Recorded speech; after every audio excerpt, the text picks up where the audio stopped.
Nanthancode Bains compound residence association 117. 8 വർഷങ്ങൾക്ക് മുമ്പ് കേഡൽ ജിൻസൺ രാജ് തന്റെ കുടുംബാംഗങ്ങളെ കൊന്നു കത്തിച്ച വീട് ദാ അതാണ്. അന്ന് കേഡലിന് പ്രായം 26.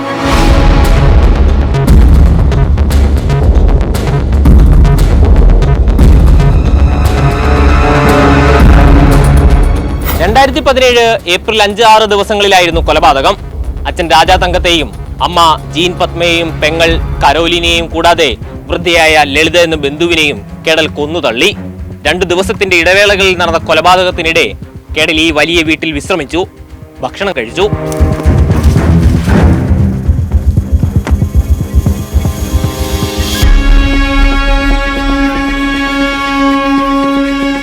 ദുർമന്ത്രവാദവും ആസ്ട്രൽ പ്രൊജക്ഷനും അപസർപ്പക കഥകളേറെയുണ്ടായിരുന്നു കേസിന്റെ അന്വേഷണ വഴിയിൽ.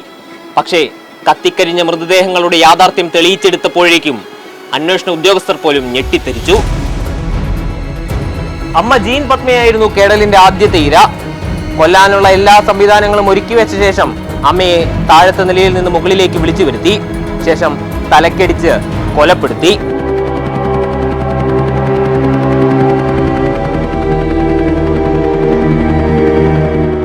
ഈ സമയം കേഡലിന്റെ അച്ഛനും സഹോദരിയും പുറത്തായിരുന്നു.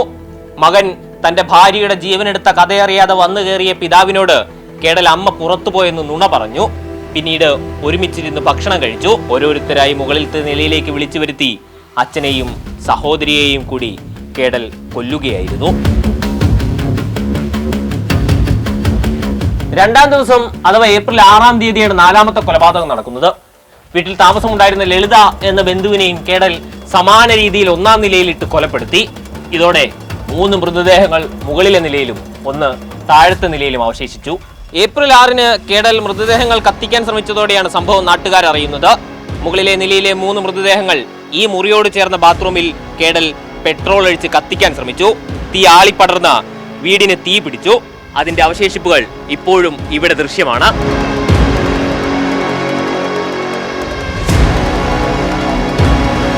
തീയണയ്ക്കാൻ നാട്ടുകാരും ഫയർഫോഴ്സും എത്തുന്നതിന് മുൻപേ തന്നെ കേഡൽ സ്ഥലം വിട്ടിരുന്നു.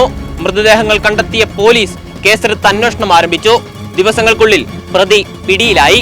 ആദ്യഘട്ട അന്വേഷണത്തിലാണ് കേഡൽ താൻ ദുർമന്ത്രവാദത്തിൽ പരിശീലനം നടത്തിയിട്ടുണ്ടെന്നും ആസ്ട്രൽ പ്രൊജക്ഷനാണ് ചെയ്തതെന്നുമുള്ള മൊഴി നൽകിയത്. ഇതോടെ സംഭവം സംസ്ഥാനത്ത് വലിയ കോളിളക്കങ്ങൾ സൃഷ്ടിച്ചു.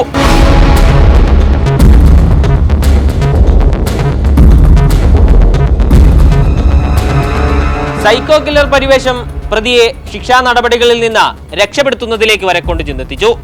മാനസികാരോഗ്യത്തിന്റെ പേരിൽ വിചാരണ അനന്തമായി നീട്ടിവെക്കപ്പെട്ടു.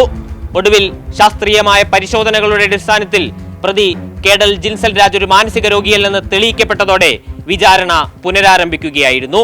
ഒടുവിൽ നാടിനെ നടുക്കിയ നന്ദൻകോട് കൂട്ടക്കൊലപാതകത്തിൽ ഇതാ വിധി പ്രസ്താവം വരികയാണ്. സിജോ സുധാകരനൊപ്പം മുഹമ്മദ് ആഷിഖ്, മീഡിയ 1, തിരുവനന്തപുരം.